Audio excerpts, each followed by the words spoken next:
You mentioned earlier that in your observation and all the years you've been doing this, people don't go across the street to meet their friends. It's too difficult. What numbers do you have that show how, as these areas have been incorporated into the city, what we look is for there any is change in usage at all? we don't see people pretty repetitious. They're territorial. So you're going to stay close to this part. Why aren't you going over to Balcones? You know? Well, because this is your park. And most other people do the same thing. I mean, we would hear this if suddenly, you know, the bus arrived or something. We hear these things. Everybody tells us everything. So you look for the patterns. You know, a new annexation, a new development. You know, we put a trail down here in one of the canyons of Spice and Spring, and there were some people who were waiting to be robbed.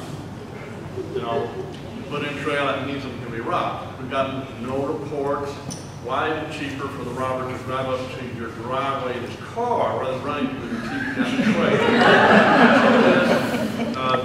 trail? We don't see those changes in the pattern.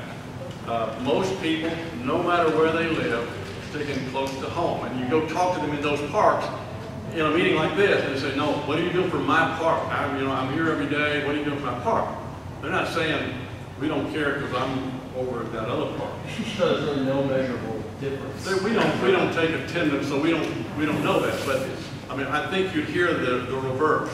If suddenly large change patterns happen And sometimes, I mean, my concern also is not necessarily that we would encounter vandalism or anything like that, but just increased usage just wears stuff out faster and it just makes it look like across the street. Pardon?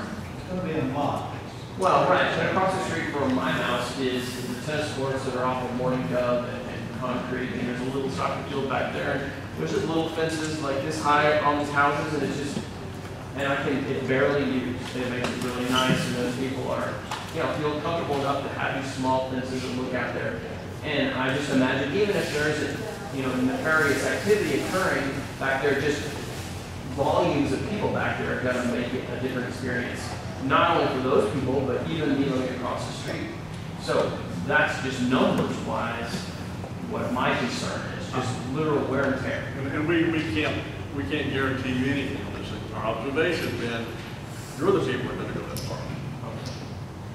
There was just a recently. But there's an economic, well, there's incentive or disincentive for them to do that. I think you guys are wonderful. But actually, you know, the new thing just went out on the Family and Children Task Force that they really now looking for parks to be about a quarter mile from their place. And really, people, because of the gas prices, fuel costs, people don't want to travel across they want it like a mile away so they can walk More or smaller bike. parks. And it's going to be one of those things, you know, if you see a big change, that means something happened in your neighborhood. They built new condos or they put new development and